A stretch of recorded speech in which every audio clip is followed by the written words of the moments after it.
Nos fuimos. Hola, muy buenas tardes, vecinos de la región de O'Higgins, de las distintas regiones del país. Agradecerles su atención. Siendo las 18:46 de la tarde, vamos a empezar aquí a revisar lo que es la realidad de nuestro país. Imposible con un mejor invitado que se ha querido hacer el tiempo para poder conversar, para poder reflexionar acerca de lo que nos está pasando en el país. Bueno, saludar por supuesto a nuestro ministro del Interior y Seguridad Pública, don Gonzalo Blumel, quien además conozco yo hace mucho tiempo, desde los tiempos del Centro de Políticas Públicas de la Universidad Católica, y así tantas cosas, pues, ministro. ¿Se acordará el proyecto? Que usted fue jurado de un proyecto, no sé si se acuerda. Que era como ¿Cómo el... estáis, Diego? ¿Tanto tiempo? Sí, Bien. claro que me acuerdo. Sí, no, todo bien, todo bien. En tus tiempos de la universidad. En mis tiempos de la universidad. Mira cómo pasa el tiempo. Oiga, bueno, ministro, le cuento un poco cómo es esto. Nosotros vamos a estar recibiendo preguntas de los usuarios que sintonizan con el Facebook Live. Y a partir de ahí vamos a ir haciendo algunas preguntas directas, pero sin perjuicio de eso nos gustaría partir preguntándole, bueno, ¿cómo es su balance? ¿Cómo ve que está la cosa en estas, por decirlo así, tres desafíos gruesos, que son el desafío de la pandemia sanitaria, el desafío de seguridad pública, que en el caso suyo confluye más o menos los tres de la manera? Bueno, Como si fuera lo primero, Diego, mandarle un saludo a todos los que nos están viendo en este momento por Facebook. Es un privilegio poder conversar directamente con ellos, contigo, y poder tomarnos un tiempo para compartir alguna idea y reflexión sobre lo que está pasando en nuestro país. Porque no cabe ninguna duda que los últimos meses han sido meses exigentes y muy difíciles. En octubre, donde tuvimos, junto a las demandas ciudadanas muy legítimas de la gente, también una crisis de violencia de la seguridad pública, que fue muy complicado y que nos significó un gran esfuerzo y un trabajo muy intenso con las policías para poder salir adelante. Y ya en marzo, todo lo que ha significado el COVID y la pandemia, por lo tanto, posiblemente los últimos 6, 7 meses han sido los 7 meses más exigentes en nuestro país, más difíciles, más complejos. Yo creo que desde el año 90 a la fecha, por lo menos. ¿Y Y por lo coinciden con su gestión más o menos, no, ministro? exactamente, pues yo asumí aquí. Estoy en la oficina aquí del Ministerio del Interior. Lo que ven atrás es un cuadro de la Armada muy antiguo. Y estoy aquí en la oficina, en el Ministerio del Interior. Y efectivamente, yo llevo algo más de 7 meses. Yo subí el 28 de octubre. Y eh, han sido meses difíciles, han sido meses exigentes. Pero también es cierto que yo creo que han sido meses que nos han servido para poder trabajar, primero, temas muy de fondo, temas gruesos, la agenda social, discusiones en términos políticos institucionales también de significado muy profundo, como el debate constitucional, y ahora, por supuesto, quizá la mayor exigencia que ha tenido nuestro país en décadas. La pandemia, Diego, es una cosa que no está en ningún programa de gobierno, ningún país tenía suficientes capacidades para responderlo, porque esto es algo que de hecho para muchos eran que estaban quedando atrás. De hecho, acuérdate que Yuval Noah Harari, en Homo Deus, dice que las tres grandes plagas de los tiempos modernos, la guerra, el hambre, las pandemias, en la práctica habían quedado atrás, habían sido superadas por los avances de la humanidad. Y esto claramente muestra que no es tan así, que efectivamente las pandemias siguen siendo un problema que le causa graves complicaciones a la humanidad. Y a eso súmale el efecto social que está teniendo la pandemia. Esta semana, la semana pasada, conocimos el impacto en las cifras de crecimiento económico y empleo, y vamos a tener la mayor recesión en 3 décadas, en más de 3 décadas, y el crecimiento del desempleo está siendo muy fuerte, y por lo mismo hoy día el gran desafío que tenemos, junto con atender la pandemia y asegurarle una atención de salud a todas las personas, es que tengamos las respuestas sociales para que la gente tenga los ingresos que necesita para enfrentar estas dificultades, tenga o se le pueda proteger su empleo o el sueldo, y que también sentemos las bases de la recuperación económica, que es lo único que en mediano y largo plazo nos va a permitir superar las dificultades de la crisis. Bueno, ministro, empezamos con las preguntas directas. Tenemos muchas. En este Vamos, minuto vamos a eso, vamos a eso. tenemos mucha gente sintonizando. Yo se los agradezco de distintas partes de la región de O'Higgins, gente que le manda saludos, que le dice, mira, aquí hay un usuario que le manda un mensaje simpático, le pone, gracias, ministro, afirme la muñeca nomás, que no le tirite, gracias por todo. Mire, tiene su fanaticada también, ministro Blumel. Mire, voy a partir por las preguntas, hay de todo, pero mire, Rodrigo Di Domenico nos pregunta, ministro, ¿qué vamos a hacer con los créditos hipotecarios cuando llegue el momento en que los bancos empiecen a ejecutar las hipotecas? ¿Ah? Un tema que a mí me ha empezado a llegar varias veces, ¿ah? Y ahí hay un tema interesante. No sé si prefiere, ministro, que se las lance todas de una o vamos de una. No, quizás vamos de a una con respuestas cortas para poder acoger la mayor cantidad de preguntas. Yo espero que no lleguemos a eso. Yo espero que no lleguemos a eso. Efectivamente, se han venido implementando una serie de medidas, sobre todo los temas más bien asociados a las cuentas de los servicios básicos. De hecho, en el Congreso se está discutiendo una ley, y también el presidente impulsó un acuerdo con las compañías de servicios para evitar que se corte el suministro de servicios básicos. Y en el tema de los créditos hipotecarios, sin duda, vamos a tener que ver ese tema, cómo protegemos lo más importante que tienen las familias, que es su vivienda, digamos, es el principal bien familiar, y por lo tanto es un tema que vamos a tener que revisar. Hasta ahora lo que hemos visto es que los bancos han tomado medidas y han dado facilidades, por ejemplo, postergando los créditos por 6 meses, por un año, y reprogramando las deudas para no llegar a eso. Por lo tanto, es algo que vamos a mirar con mucha atención y que vamos a tener que hacernos cargo, y vamos a tener que evaluar un conjunto de medidas para que esa situación no se produzcan, porque obviamente el bien familiar más preciado es la vivienda. Fabiola Troncoso nos pregunta, ministro, ¿cuál es la evaluación que hacen ustedes de los créditos COVID? Yo tengo una pyme y la verdad que me lo han rechazado. De los créditos FOGAPE me imagino que se refiere. Sí. A ver, la primera evaluación es que efectivamente el sistema está operando. No tengo la cifra actualizada, pero hasta la semana pasada eran 50, 60 mil créditos que se habían entregado, varios miles de millones de dólares que se habían colocado en crédito. Pero obviamente hemos sabido que se han producido algunas dificultades en el otorgamiento de los créditos. Y por lo tanto, uno de los temas que estamos viendo dentro del acuerdo que estamos trabajando en estos días para poder sentar las bases de la recuperación económica, que estamos viendo el gobierno, los parlamentarios de Chile Vamos y la oposición, y también los economistas que nos están apoyando, es precisamente revisar el sistema de crédito COVID o FOGAPE para darle más facilidades a las pymes. Hoy día el tema que nos está afectando es un shock transitorio. Acá no hay un tema de viabilidad o de solvencia permanente de las empresas que se han visto afectadas, y por lo tanto tenemos que fortalecer los instrumentos. La ley del FOGAPE es un primer paso, y si es necesario vamos a tener que perfeccionarla para que los créditos lleguen a la gente. Y ese es un tema que hemos también venido trabajando con los bancos, que es apretar un poquito para que esos créditos lleguen a los emprendedores. Sí, y una cosa que conversábamos, ¿se acuerda hace poco? El tema de cómo llegamos a las micropymes con estos fondos de la Corfo, que es importante que se activen lo antes posible. Entiendo, ministro, que estamos con el reglamento pendiente para empezar a ejecutar, que llega al segmento, por decirlo así, más chiquitito de nuestras pymes. Claro, que no es bancarizado, sino que que se financia por créditos Corfo o por otros instrumentos del Estado. Y efectivamente ahí tenemos que apurar un poquito la marcha. Vamos a apretar al profesor Terraza. Oiga, Marianela me pregunta, ministro, estamos muy preocupados muchos por las tasas de cobranza de las casas comerciales. Mira, a mí lo que me gusta de este programa, ministro, que aparecen temas que son distintos. Yo hoy día en la mañana estuve en el Bienvenido con el tema de los subsidios habitacionales. Aquí me aparece el tema de las tasas de cobranza de las casas comerciales. Entonces, van apareciendo temas que yo creo que es importante que los vayamos viendo. ¿Qué han visto ustedes de eso? ¿Qué podemos hacer al respecto? O sea, en el fondo el tema del crédito con las casas comerciales yo creo que puede ser un tema adicional a los bancos. Sí, es un tema difícil porque, bueno, lo primero, este es un tema del Ministerio fundamentalmente de Economía y Hacienda, que hay que mirar con muchísima atención, porque lo que le pasa a las pymes es lo mismo que les pasa a las familias. Aquí hay un shock transitorio que está afectando muy fuertemente los ingresos de la familia, y por lo tanto, obviamente, pedirles que se hagan cargo de sus obligaciones crediticias es complejo cuando las personas se quedaron sin pega, se quedaron sin empleo. Hoy día la tasa de desempleo de Gran Santiago, que es 15%, es la mayor en 35 años.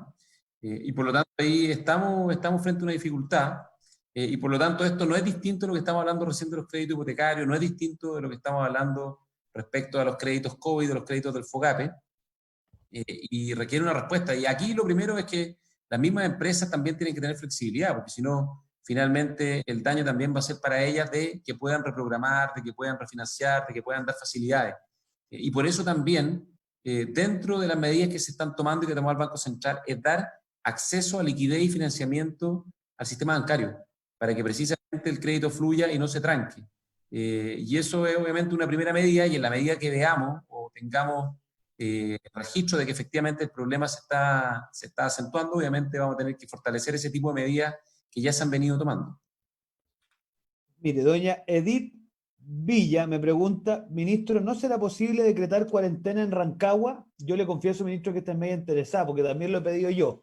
Entonces, nosotros lo que estamos, aprovecho de contarle, que yo le agradezco públicamente al ministro Mañalich la deferencia que entre todas las cosas que hace, tiene la deferencia de contestarle a uno el teléfono, porque queríamos hacer mapas de calor en Rancagua para ver dónde se estaban focalizando los contagios, para ver si era posible hacer cordones sanitarios dentro de Rancagua, o en definitiva ya empezar a pensar en cuarentenas parciales. Hoy día tuvimos una tasa histórica de contagiados. No sé si, bueno, me imagino que en el comité de crisis que ustedes tienen diariamente ven a todas las regiones y todas las comunas, pero entiendo que hoy día ya se implementó Valparaíso y Viña, que es un paso importante, pero no sé cómo están viendo el tema en la sexta región.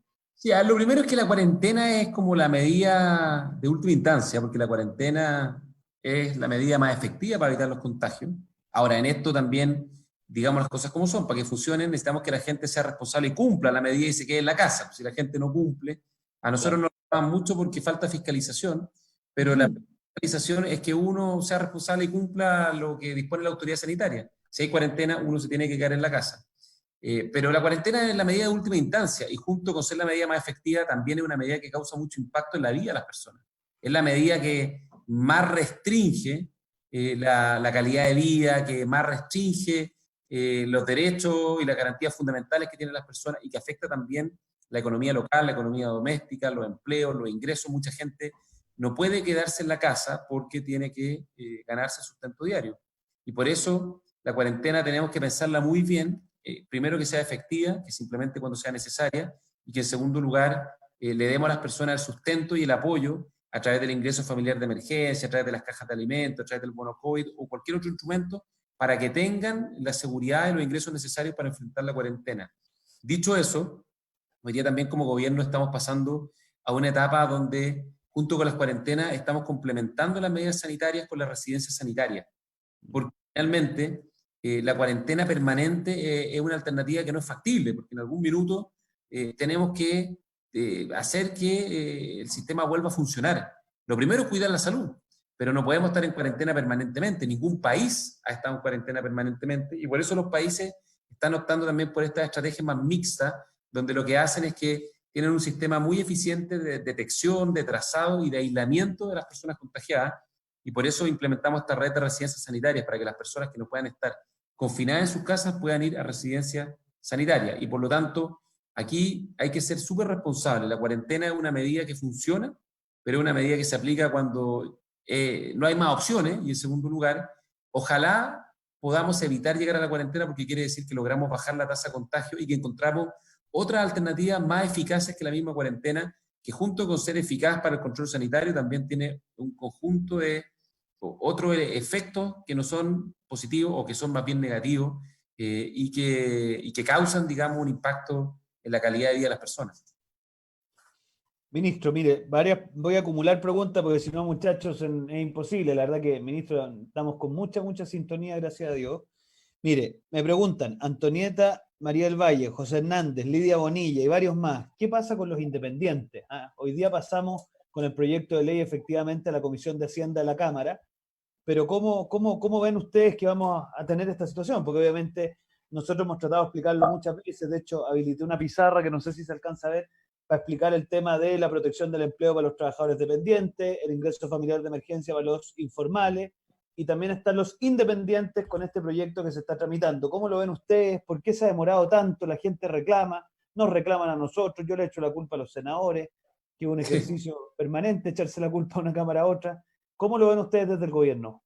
Sí, lo primero es que se ha demorado más de la cuenta, eso es verdad. El proyecto está hace como un mes en el Congreso y todavía no se ha... Una vergüenza, una Obviamente vergüenza. el Senado se tomó mucho tiempo, porque bueno, la verdad, no tenemos mayoría en el gobierno, con Chile Vamos somos minoría, por lo tanto tenemos que ir, negociar los proyectos, a veces nos cuesta más de la cuenta, y muchos proyectos llegan tarde, y son beneficios que llegan tarde a la familia.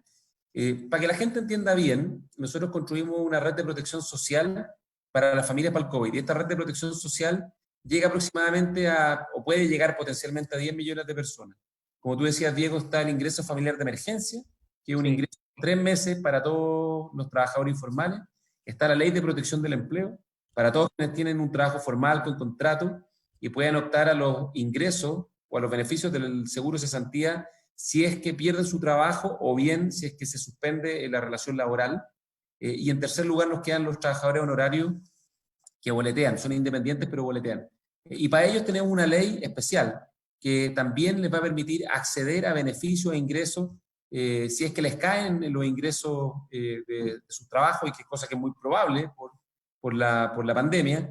Y esa ley ya la aprobó el Senado, hoy día está en la Cámara y nosotros esperamos que la próxima semana la Cámara ya la pueda despachar, sea ley, y empecemos muy pronto a pagar los beneficios a los trabajadores independientes. Oiga, aprovecho de contestarle yo a Angélica Aranguis, que nos preguntaba sobre cuarentena en graneros. También lo pedimos, obviamente el ministro lo respondió recién, las cuarentenas hay que irlas evaluando en su mérito. Estamos pidiendo también mapas de calor para esa comuna. Oye, solo una cosa, Ministro, Diego, para que la gente lo tenga claro. Nosotros nos juntamos con el presidente, el ministro de Salud todos los días, veamos todas las comunas, cuál es claro. la incidencia, cuántos casos activos hay, cómo está la red sanitaria, y en función de esas variables se van tomando las decisiones, la aduana, los cordones o las cuarentenas. Y por lo tanto, en la medida que está la situación dentro de ciertos parámetros de control, obviamente evitamos poner las cuarentenas y las ponemos solo cuando es estrictamente necesario, como el caso de Viña y Valparaíso, donde tuvimos que tomar esa decisión hoy día. Mire, preguntan también, bueno, hay varias preguntas que se las voy a hacer un poquito juntas, que dice, ¿qué pasa, ministro, con la delincuencia? Nos pregunta Araceli Oces, ¿qué está haciendo el gobierno? Y especialmente hay mucha preocupación, mire, Yana Estudillo, Trinidad Santibáñez, Florencia Victoria, Marlene González, Jimena Carrasco, es que la gente agradece cuando uno, digamos, para que sepan que lo estamos leyendo. Doña Olivia Fuente nos pregunta, ministro, hay mucha preocupación por la delincuencia y cómo está viendo el gobierno un eventual segundo estallido social, cómo estamos preparados para la violencia. Hay mucha preocupación respecto de lo que pueda ocurrir. Yo igual les tengo una cosa para que la reflexionen. Yo, cuando uno mira la evolución de los estudios de opinión, ustedes se podrán dar cuenta que cada vez hay menos aceptación a la protesta violenta, porque da la sensación que Chile va a quedar, a ver, usted, ministro, es joven, un poquito más antiguo que yo, pero joven.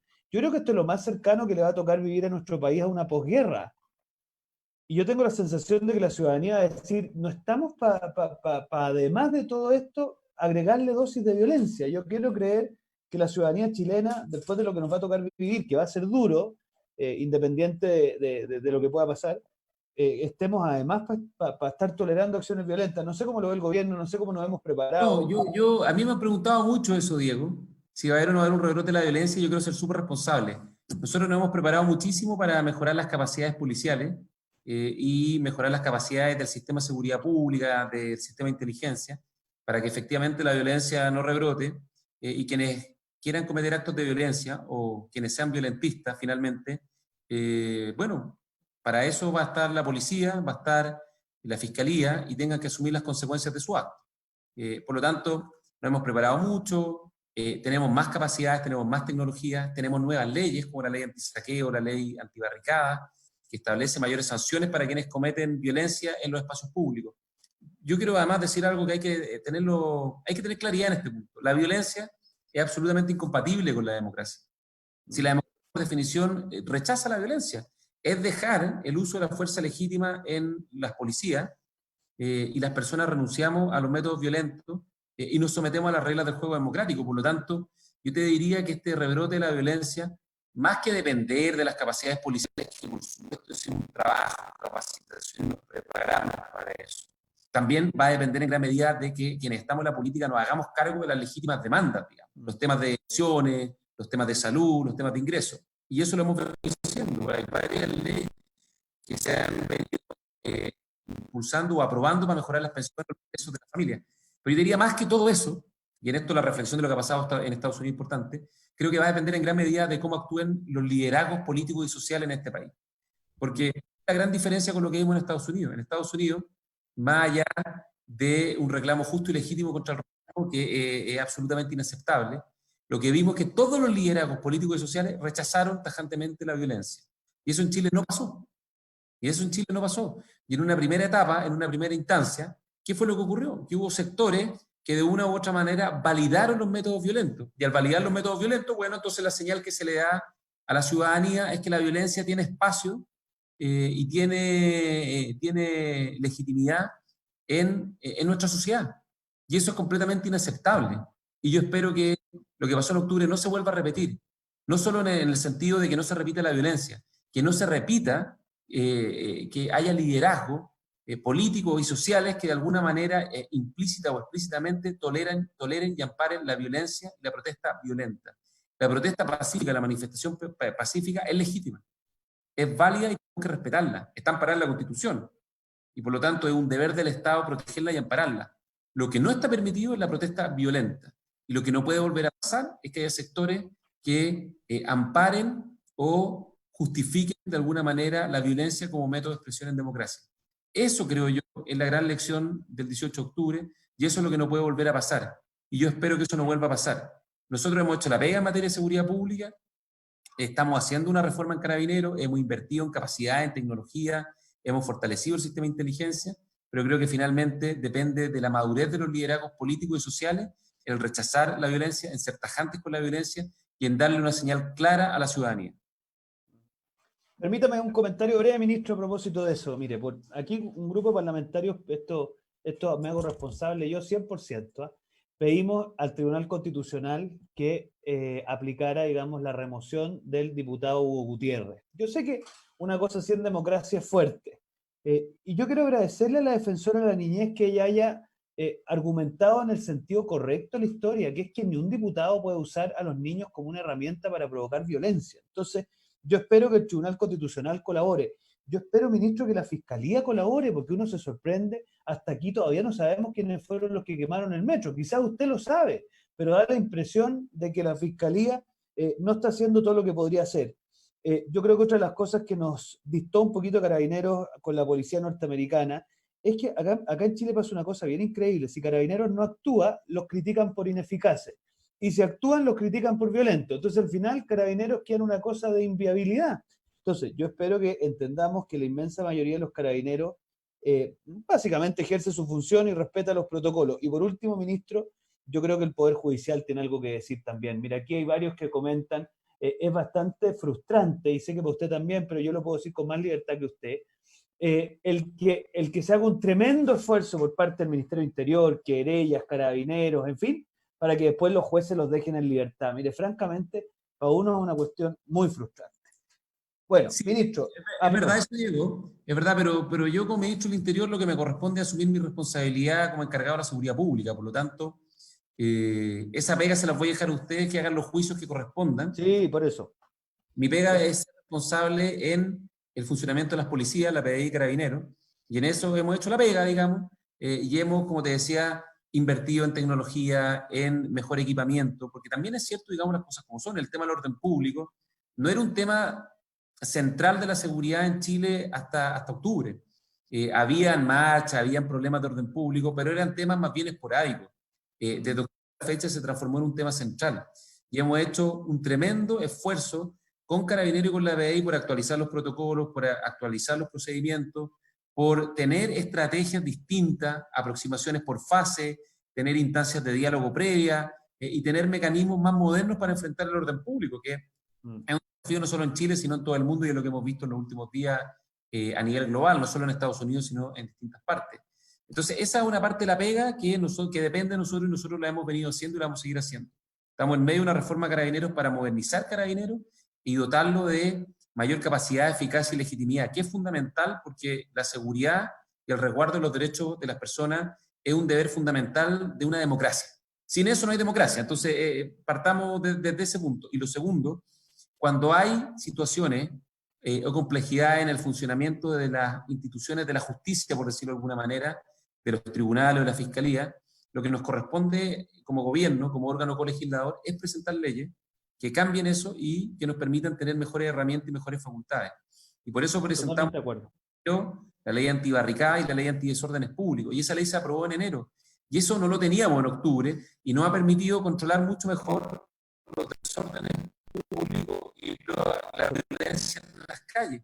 Hoy día, atacar a Carabineros, poner barricadas, interrumpir el tránsito, hacer esto del que baila pasa, que es una cosa fascistoide, o por ejemplo, saquear, tiene penas mucho más altas. Y lo que ha pasado, y nosotros como Ministerio del Interior lo hemos venido creyendo, es que cuando hemos puesto estas querellas, bueno, entonces hoy día los tribunales están actuando con mucho mayor dureza, porque cambiamos la ley, le hicimos más dura.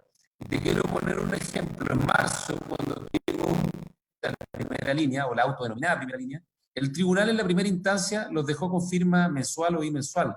Y eso, por supuesto, da mucha rabia a la gente, porque Carabineros hace la pega y los tribunales no actúan con el rigor que la gente espera y que yo creo que debiesen tener.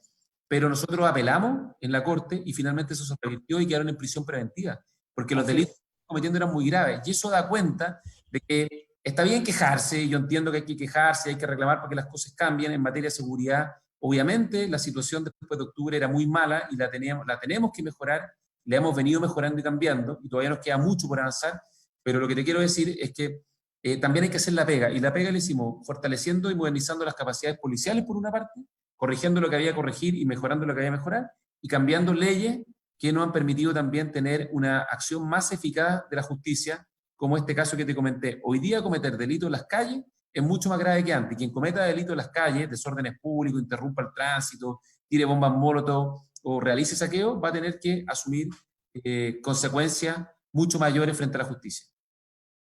Oiga, bueno, yo sé que te exprimió mucho su tiempo, ministro, pero mire, 4 cositas finales muy breves y se las prefiero plantear juntas para que usted ahí pueda desarrollar porque sé que tiene que partir. La primera, bueno, varios me preguntan acá por el tema de los pensionados. Me dicen, bueno, hemos beneficiado a los que están trabajando, en fin, pero nos faltan los pensionados, especialmente las AFP. Ahí me dice doña Marta Ceballos y varios más. Después, muchos me preguntan cuándo vamos a cortar el tema de los falsos exonerados políticos. La verdad que es un tema, ministro, que es bastante recurrente, que nos critican y nos retan porque no nos hemos hecho cargo de ese tema. Y después, bueno, muchos vecinos de distintas partes del país me preguntan sobre el tema de la Araucanía. Ven con mucha preocupación esta foto de esta guerrilla armada de armamento casi de guerra. Era una cuestión que dejó bastante preocupado a muchos. Y por último, para no agobiarlo más, porque yo debe haber sido peor que este programa donde se le sentaba a la gente alrededor. Yo estoy en una campaña personal, ministro, que mire, yo cuando veo las ollas comunes en la región de O'Higgins, especialmente en los sectores oriente de Rancagua y otras comunas, hablaba con el general de zona y le preguntaba, bueno, para el terremoto nosotros planteamos unos comedores de pampaña, que eran una cuestión muy potente porque llegaba una tremenda carpa de los militares, se instalaba una cocina, o sea, se hacía una cosa muy potente. Y además nuestras Fuerzas Armadas pueden mostrar lo mucho que hacen en tiempos de paz. Entonces, yo la verdad es que estoy en esta cruzada, porque creo que en esos lugares, ministro, más pobres, hoy día en la mañana en el Bienvenido me tocó un campamento en Maipú, en fin, o sea, van saliendo distintos campamentos que están con ollas comunes. ¿Por qué no darle cuerda a las Fuerzas Armadas para poder hacer esos comedores de campaña? Que yo creo que además son una muy buena manera de acercar a las Fuerzas Armadas a la ciudadanía, especialmente en estos tiempos de vulnerabilidad. Le tiré hartos temas, pero...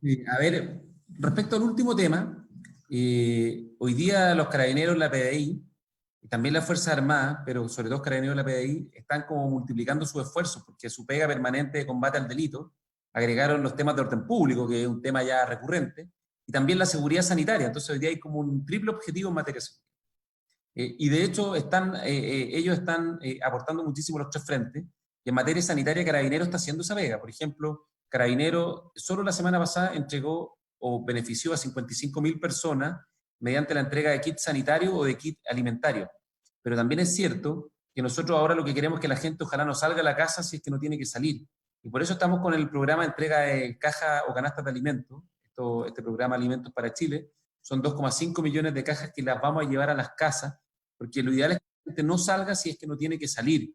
Y eso, junto al ingreso familiar de emergencia, el bono COVID y todas las leyes que existen para favorecer a las familias, esperamos que ayude a que la gente tenga las seguridades necesarias para poder estar en sus casas seguras y tranquilas durante la pandemia. Si salen, si se producen aglomeraciones, el riesgo de contagio es mayor. Y por eso estamos haciéndolo en el sentido inverso por ahora, porque en el terremoto, claro, no estaba el riesgo sanitario, entonces no había un problema que fueran a los comedores del ejército. Pero hoy día eso puede significar un riesgo, y por eso en esta etapa estamos tratando de llevarle la ayuda a la gente a la casa más que la gente salga. Ahora, eso puede que en algunos casos podamos hacerlo como tú dices, y si se da la posibilidad lo vamos a hacer, digamos. Pero en esta etapa, lo ideal es que la gente se quede dentro de la casa. Después, respecto al tema de la Araucanía, obviamente la situación es gravísima. Esas expresiones de violencia que llevan mucho tiempo, llevan más de 2 décadas, dan cuenta de una falla del Estado en materia de seguridad pública. Ahí hay una falla del Estado. El deber del Estado fundamental es proveer la seguridad.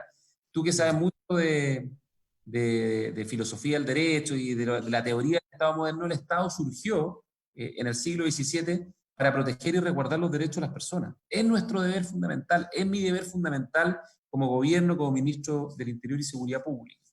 Y por eso, lo que estamos haciendo hoy día es reforzar las capacidades y poder asegurar que quienes quieran cometer hechos de violencia los vamos a encontrar y los vamos a sancionar.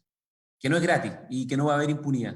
Y esto no es solo la Araucanía, esto es la macro zona sur, porque también está en la provincia de Arauco, además de la Araucanía, y en algunas comunas y sectores de la región de los ríos. Yo he estado personalmente allá en las 3 regiones, lo mismo el subsecretario del Interior, y lo que hemos venido haciendo es fortalecer las tecnologías, las capacidades policiales y sobre todo las capacidades de inteligencia investigativa. Las capacidades de inteligencia investigativa para poder prevenir mejor, por una parte, y poder encontrar a quienes están detrás de estos hechos de violencia. Tuvimos, de hecho, anteayer, una actuación muy positiva de Carabineros. Lograron interceptar a 4 personas que tenían armamento de guerra, fusiles, que tenían vestimentas de guerra, vestimentas militares, y que se aprestaban a cometer delitos. Y quedaron en prisión preventiva. Entonces, aquí lo que corresponde es que actúe las instituciones de la seguridad pública, de nuestra democracia, para proteger los derechos de las personas. Y en eso no nos va a temblar la mano. Y vamos a ser muy firmes para darle todo el apoyo y todas las capacidades y herramientas para que puedan desplegar su función. Es cierto que es complejo, esto lleva mucho tiempo.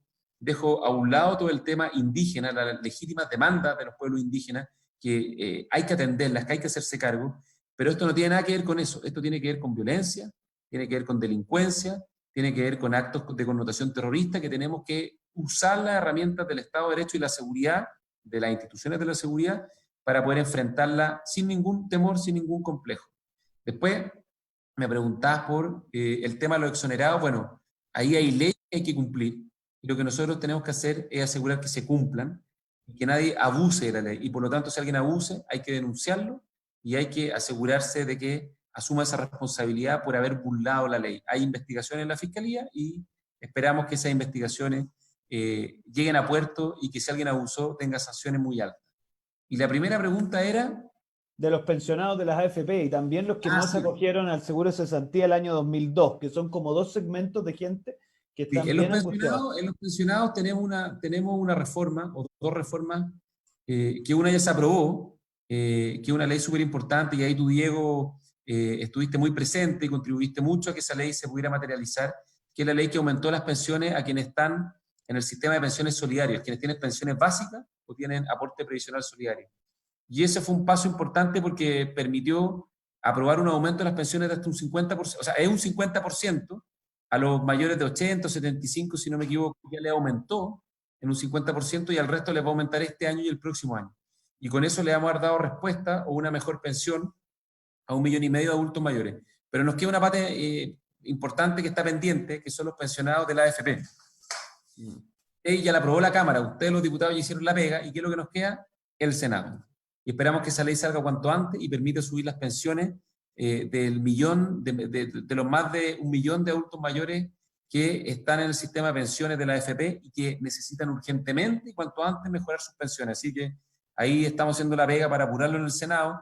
Y sé que la gente escucha esto y entiendo su frustración, porque a veces el sistema político es demasiado lento para atender las necesidades de la gente, y si nosotros tuviésemos más herramientas, la usaríamos todas, pero como no tenemos las mayorías, tenemos que ir, tenemos que discutir en el Congreso, tenemos que negociar, y esperamos que esa ley se pueda aprobar muy pronto, y con eso mejoramos también las pensiones de la clase media. Y por último, una cosa que no está en las preguntas, lo dijeron antes, ayer presentamos una ley súper importante, que es esta ley que le han llamado la ley antinarco, o la reforma a la ley de drogas.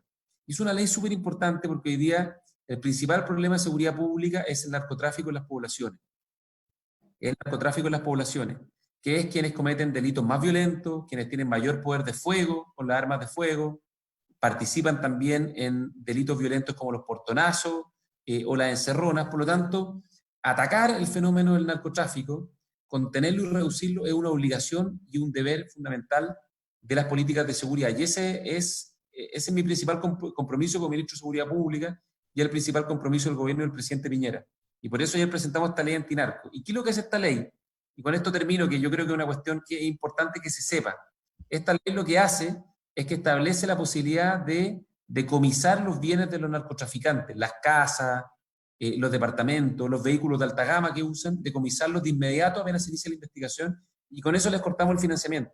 Y al cortarle el financiamiento, lo que hacemos es que les dificultamos enormemente las posibilidades de seguir cometiendo delitos. Por lo tanto, esa ley que presentamos ayer, que permite decomisar anticipadamente los bienes del narcotráfico, junto con la ley de armas, que adivina dónde está, en el Senado, que estamos tramitando la reforma, creemos que va a ser súper importante para poder restringir, para poder contener y para poder combatir el flagelo del narcotráfico y el daño que causa a la ciudadanía y a las poblaciones, no solo por la droga que destruye las vidas de las familias, de los jóvenes, sino también porque cometen métodos o practican métodos muy violentos y están cada vez más desinhibidos y están cada vez con mayor poder de fuego, y eso no lo podemos permitir. El país tiene que enfrentar el fenómeno del narcotráfico que causa tanto daño y lo tiene que enfrentar con toda la fuerza y sin complejo. Y sin eslóganes, sin estridencia, sin discursos para la galería, sino con leyes concretas que ataquen el fenómeno más de fondo y más profundo, el financiamiento del narcotráfico y el uso de armas de fuego en el narcotráfico. Y esas dos leyes, una ya está en el Senado, la otra la anunciamos ayer y la vamos a presentar esta semana al Parlamento con el Congreso. Esa es nuestra principal realidad, reducir los delitos violentos, y ahí es donde nos vamos a enfocar en los próximos meses y en las próximas. Bueno, muchas gracias, ministro Blumen. Siempre quedan tantas cosas para poder comentar, pero sé que usted ya estamos excediendo el tiempo. Así que muchas gracias por su tiempo, mucha fuerza, mucho ánimo. Obviamente estar en la situación que usted está es un desafío diario muy complejo. Saluda a su familia y cuídese, pues no vaya a ser que entre en cuarentena usted también, así que tiene que cuidarse. Y todos tienen que cuidarse, todos tenemos que cuidarnos a nosotros y cuidar a los demás. Y esto te va a gustar a ti, Diego, porque eso significa que tenemos que ser responsables, tenemos que ser solidarios. Muy bien. Si nos cuidamos nosotros, cuidamos al resto, y por eso esta cruzada del COVID es una cruzada de responsabilidad y es una cruzada de solidaridad. Así que totalmente de acuerdo. te felicito por tu pega, hace una muy buena pega como parlamentario, así que muchas gracias y nos vemos pronto. Muchas gracias, ministro. Que le vaya bien. Vamos a seguir aquí nosotros un poco, así que para que el ministro pueda descansar. Gracias, ministro. Que le vaya bien. Gracias. Bueno, ese fue el ministro Gonzalo Blumen. Iván, ¿seguimos al aire nosotros? Ya, algunas cosas que a mí me gustaría comentar, jóvenes aún. Aquí nos lanzamos, ¿no? Lo primero que les quiero decir a todos los que nos han preguntado desde Rancagua, bueno, primero agradecerles cuando se valoran estos espacios. Miren, obviamente, lo que a nosotros nos interesa. ¿Se nos ve el foco? Estamos en el foco. Ya, oiga, no, les estaba diciendo que lo que uno intenta hacer es generar espacios de conversación, espacios de interacción, que ustedes puedan hacer sentir también sus puntos de vista al ministro. Miren, respecto de varias cosas que aquí se dijeron, respecto a la región de O'Higgins, yo quiero decirle a ustedes lo siguiente. Nosotros el 26 de mayo, es decir, corríjame Iván, 15 días atrás, le hicimos llegar al presidente Piñera una carta con varios planteamientos. Yo quiero partir por agradecer que se acogió lo que yo planteé en materia de residenciales sanitarias, o sea, fortalecer las residenciales sanitarias en la región de O'Higgins, fortalecer los controles.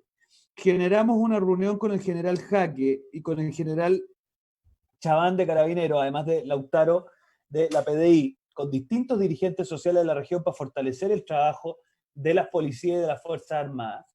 Pero yo creo que esto ha sido insuficiente. Por lo mismo, este día lunes tuvimos una reunión muy temprano con la intendenta Rebeca Cofré, y básicamente lo que le planteamos fue lo siguiente, y esto creo que es importante que los que no están viendo lo entiendan. Primero, tenemos que mejorar en procesamiento de datos. No sacamos nada con tener más toma de muestras si esas muestras no se procesan. Y hoy día en la región de O'Higgins tenemos un problema real de que no estamos procesando bien las muestras, y para eso tenemos que agilizar el que la FUSAT de Rancagua pueda procesar las muestras. Es una cuestión de primera urgencia. Segundo lugar, una vez que usted tiene la muestra y, por ejemplo, detectamos que una persona da positivo, hay que trazar los contactos que ha tenido esta persona. Y para eso no hay otra alternativa que tener un muy buen trabajo con la atención primaria de salud, que eso es atención municipal, por lo tanto el diálogo con los municipios es fundamental. Y junto con eso fortalecer la capacidad que tenga la Seremia de Salud y el Servicio de Salud de contactar a los parientes, a las personas con las cuales usted puede haber interactuado. O sea, eso es, digámoslo así, mira, aquí alguien me pregunta porque tengo cara de Ramón. ¿Ah? No sé, digamos, es la que intento tener a esta hora de la tarde, probablemente porque hemos trabajado mucho. Oiga, no, déjeme decir lo siguiente, o sea, ¿cómo llegamos a esa persona y trazamos sus contactos? Una vez que eso se logra, tenemos que lograr que las personas que no pueden hacer su cuarentena por espacio físico, lo que sea, se vayan a las residenciales sanitarias. Y aquí permítanme hacer un comentario.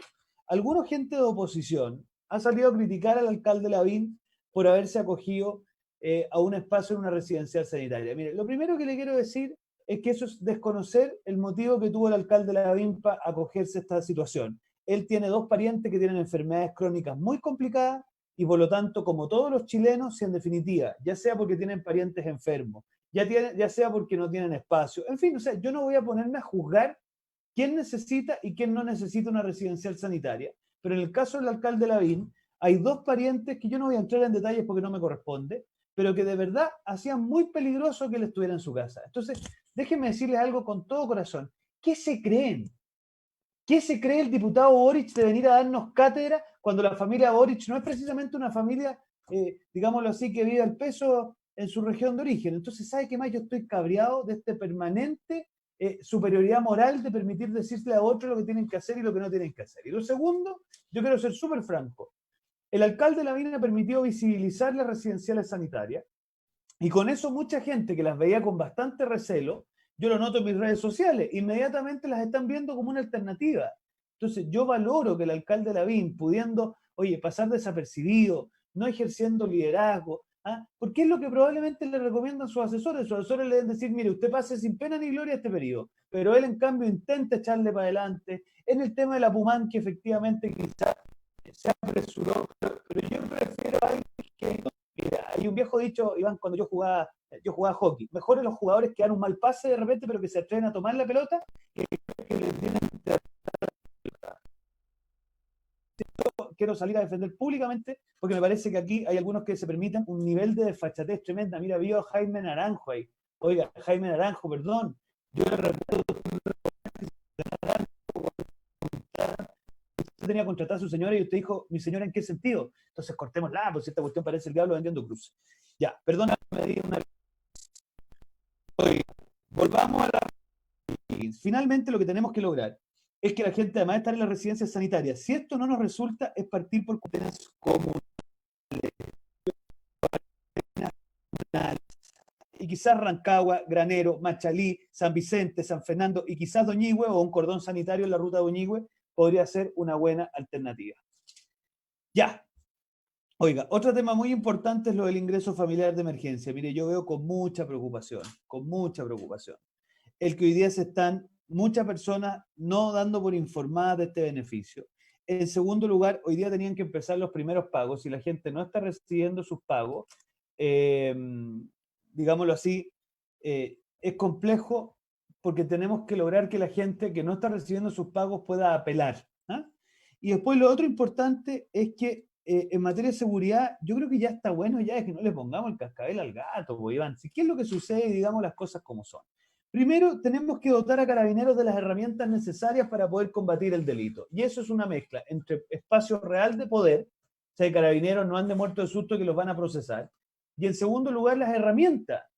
Oye, a ver, aquí hubo una tremenda discusión sobre el uso de pistolas antimotines.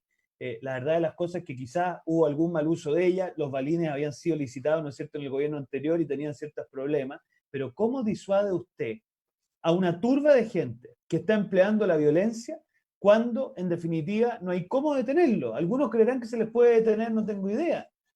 Pero entonces tenemos que dotar a Carabineros de las herramientas necesarias. Porque de otra manera, la verdad es que todos dicen, oye, mira, Carabineros tiene que ejercer su poder que tiene. Bueno, pero si no tiene las herramientas, ¿qué más nos queda? Después, otra cosa importante, la fiscalía. Yo lo dije ahí en la conversación con el ministro. la Fiscalía tiene una tremenda responsabilidad, porque cada vez que la Fiscalía no pide la prisión preventiva o en definitiva busca salidas alternativas, en fin, la señal que da es que aquí hay que cometer delitos, pero francamente de una gravedad extrema para poder terminar en prisión preventiva. Y eso es una pésima señal. Después el Poder Judicial. Oye, el Poder Judicial tiene que empezar a entender que acá una cosa son las garantías del delincuente, que está bien, si nadie pretende que al delincuente se le abusen sus garantías, pero por favor, o sea, ¿cuándo va a ser el día en que los jueces entiendan que acá, al momento de aplicar justicia, hay que considerar, por supuesto, las circunstancias que está viviendo el país, por lo mismo también considerar el grado de gravedad de los delitos que se cometen? Entonces, yo ahí creo que el Poder Judicial también tiene una pega que hacer. Y lo otro que tenemos que hacer son políticas adecuadas en materia carcelaria. Oye, me preocupa el Reactívate, Iván. Me preocupa el Reactívate. El Reactívate es una política, para que ustedes lo sepan, de ¿cómo se dice?, de apoyo a las pymes, pero la verdad es que están siendo insuficientes. Son demasiado pocos los cupos, o sea, es demasiada la gente que postula y queda afuera. Entonces, vamos a tener que ponernos un poquito más. Se lo vamos a plantear mañana al ministro de Hacienda y al ministro de Economía, porque francamente nos estamos quedando cortos con eso. Ya, voy a echar una última mirada porque ahora me concentré en hablar, entonces no defienda a Lavín. ¿Sabes lo que pasa? Que yo no defiendo a Lavín. Lo que me molesta es esta pretensión de algunos de venir a juzgar a los demás. Si eso es lo que a mí me da rabia. Supieran el motivo que tiene Joaquín Lavín para tener que irse a una residencial sanitaria, porque tiene... O sea, yo la verdad, les voy a contar una cuestión personal. Mi hija chica tiene una enfermedad en materia respiratoria bastante crónica. Y la verdad es que nosotros vemos con mucho susto cuando a mí me toca ir al Congreso, cuando a mí me toca ir a terreno, y obviamente que tenemos temor de que la chica se pueda contagiar. Entonces, ¿qué tiene que ser? Probablemente alguien de la oposición, cuando a mí me ve en terreno, dice, oh, Chalper, no sé qué. Oye, basta de andar juzgando al resto. Si aquí lo que estamos tratando todos, me imagino, es de colaborar, es de poner de nuestra parte para solucionar los problemas. Entonces, yo al menos, Iván, perdóname que me exaspere un poco, pero a mí me tiene un poquito cabreado esta permanente dinámica de estar denostando al otro en este momento de la historia. Mire, yo estoy feliz con el delivery solidario, donde hemos podido convocar gente de distintos sectores políticos, de distintas sensibilidades, con un puro objetivo, que es ayudar a abuelitos que no se pueden hacer su almuerzo, a que puedan almorzar un plato caliente y ojalá lo más rico posible en proteína. Aprovecho de agradecer a AgroSuper, a Fedupan, a las empresas agrícolas que han contribuido a que el almuerzo sea realmente muy bueno. Ya, debe ser la hora, Iván, que estoy con más entusiasmo para hablar. Oiga, ya, no, bueno, podría hablarles de muchas cosas porque realmente aquí se tocaron temas muy importantes. A mí me tiene muy complicado esto, efectivamente, que preguntaba Rodrigo Di Domenico respecto de qué va a pasar con la ejecución de las hipotecas en los créditos hipotecarios. De hecho, estábamos hoy día en la mañana con nuestro equipo trabajando un proyecto de ley en esa materia. Bueno, el tema de las tasas de cobranza en las casas comerciales es otra cuestión que vamos a tener que mirar. Me lo anoté, lo voy a poner amarillo, no sé dónde dije el amarillo. Y después otra cuestión muy importante y que créanme, le hacemos mucha presión, pero lamentablemente no hemos logrado obtener un resultado, el tema de los exonerados políticos. O sea, que aquella gente que se hace de recursos por una vía, francamente, de haberle mentido al Estado, es una vergüenza nacional nomás, ¿por qué quieren que les diga? Es una vergüenza nacional, pero bueno, hay que seguir empujando. Y por último, yo no quise entrar en polémica con el ministro, pero obviamente en los campamentos está bien que les llevemos una caja de mercadería, pero muchas veces en los campamentos es que lamentablemente vive mucha gente que no está circunscrita a ningún registro social de hogar. Piensen ustedes que si no me recuerdo, en el 2017 empezamos con el registro de la gente en situación de calle. Entonces, esta gente que lamentablemente muchas veces no figura en algún registro. Y estamos hablando de 180.000 personas. Y por lo tanto es gente que muchas veces no accede a los beneficios porque no tiene actualizada su ficha. Entonces, si uno observa que esa gente está saliendo a los comedores comunes, que en el fondo eso es lo que es una olla común, porque no tiene capacidad de quedarse en su casa. Entonces, mejor que en vez de tener ollas comunes, lo que tengamos es un comedor bien construido, donde además, mire, yo le voy a contar una infidencia, Iván. Hoy día hablaba con un gran amigo mío que estuvo metido en las Fuerzas Armadas y me decía, mira, Diego, en estos comandos de campaña nosotros podríamos dar primero auxilio, podríamos incluso tener peluquería, o sea, hay una intervención social muy bonita que podrían hacer los militares. Entonces yo de verdad no me explico por qué no, que se van a contagiar los militares, pero si los militares ya andan dando vuelta en todos lados. Entonces, ¿cuál es la diferencia? Además, podemos hacerlo de manera tal de que se respeten los protocolos sanitarios. Esto se puede hacer al aire libre. Entonces, perfectamente podríamos hacer algo potente para la gente que más lo necesita. Yo, mire, me propuse todos los días darle a esto. Si mañana voy al matinal de nuevo, le voy a dar de nuevo la cuestión. Y le voy a dar y le voy a dar. Porque, mire, esto fue como la chiletona. Al principio algunos se reían, que qué tiene que estar Chalper opinando de la chiletón. Pero mire, uno trata de observar lo que recibe. Yo recibo en las redes sociales, gracias a Dios, nuestro Instagram, nuestro Twitter, nuestro Facebook, en fin, con Iván, con el equipo, vamos procesando, lo conversamos y nos vamos dando cuenta de las necesidades de la gente, pues. Entonces, ¿cuál es mi pega? Usar las pocas plataformas que uno tiene para poder verbalizar, para poderles contar lo que uno va viendo. Si esto a mí no se me ocurre mirando para el cielo, se me ocurre mirando lo que la gente nos transmite. Y gracias a Dios, porque una de las cosas que le agradezco a mi equipo de trabajo, esto lo trabajamos codo a codo. Algún día vamos a entrevistar a Iván para que les cuente cómo los hostigo. Porque efectivamente estoy yo encima de los casos, estoy yo encima, porque a mí me interesa saber en qué están nuestros vecinos, pues cuáles son sus preocupaciones, cuáles son sus angustias. Mire, te cuento los créditos hipotecarios y ya es la cuarta persona que me lo comenta, entonces obviamente yo no puedo quedar, digámoslo así, como indolente ante esa realidad. Entonces, yo creo que hay muchas cosas por hacer. Veo con preocupación también la situación de la gente del mundo gastronómico, del mundo turístico, del mundo... Oye, es gente que está angustiadísima, porque desde el estallido social, es decir, desde octubre, que no ven un peso. Entonces, ¿qué hacemos con ellos? Algunos me dirán, ya, pero diputado, hay tantas empresas antes que el rubro gastronómico. Sí, pues, pero no se olvide que el rubro gastronómico lo que hace es sostener el turismo, que es muy importante para muchas regiones del país. Entonces, ojo con eso. Ya. Y lo último, ya que estamos en esta especie de open heart, que después Iván me va a decir, oiga, ¿usted qué le pasó? Oiga, el tema de la TAM y de LAN. ¿Ah? Yo quiero decirles una cosa. A ver, obviamente las grandes empresas no pueden estar repartiendo utilidades en este minuto de la historia. Si tendrían que ser, es de una irresponsabilidad y un falta de sentido de realidad total. Pero no nos perdamos ni un minuto. Esta cosa media revanchista, media de la lucha de clase con las grandes empresas, es porque no conocen lo que es el mundo. ¿Por qué Alemania salva a Lufthansa? ¿Porque le gustan los aviones? No, porque entiende que la industria aeronáutica es fundamental para el funcionamiento de Alemania, tanto en su traslado de pasajeros, como en su traslado de carga, como en su traslado de mercadería. ¿Qué van a hacer los fruteros de la región de O'Higgins si no contamos con LAN? ¿Alguien se ha puesto a pensar? ¿Sabe usted cuántos empleos dependen por la vía de los proveedores de LAN? Entiendo que son del orden de 100.000. Entonces, dejar caer la LAN por este discurso de la izquierda extrema, de las grandes empresas. Oye, dejémonos de, perdónenme, yo voy a decir la palabra con doble, pero dejémonos de lesear. Porque francamente, si el país sigue dándole eco tanto seguido a estas cosas, al final empezamos a hacer estupideces. Obviamente que hay que hacer alguna acción concreta por parte del Estado con LAN. Es una industria estratégica del país. Estratégica para nuestro, en fin. Entonces yo espero que seamos capaces de dejarnos de repetir esta mantra populista de algunos y nos atrevamos a decirla firme. ¿Eh? Yo estoy de nuevo en mi cruzada y van por decirla firme. Usted me va a decir, pucha, diputado, no se exponga tanto, pero ¿sabe lo que pasa, Iván? Que ya me empiezo a chorear. Debe ser donde fui al paraíso, pues, donde estuve todo el día escuchando la fonola. ¿Piensa usted que la Pamela Giles no quería que cerráramos el Congreso? Porque ella quería poder venir presencialmente.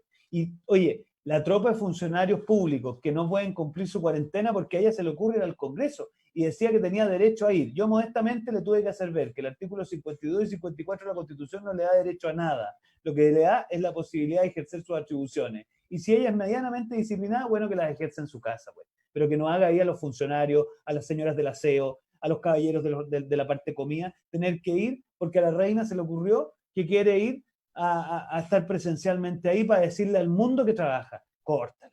¿Eh? Cortémosla. Ya. No hablo más. Me puso un programa de la indomable esta cuestión. Ya, jóvenes, ha sido un gustazo. Vamos a ir a ver cómo sigue la cosa aquí y seguimos trabajando. Muchas gracias, Iván.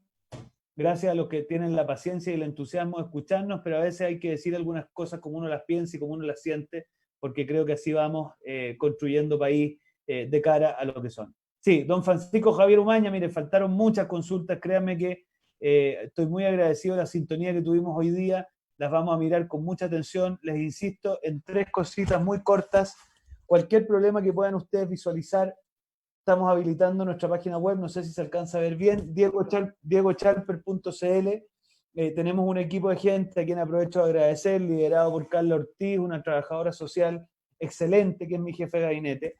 Después, nuestro teléfono, el más 569-9346-0259.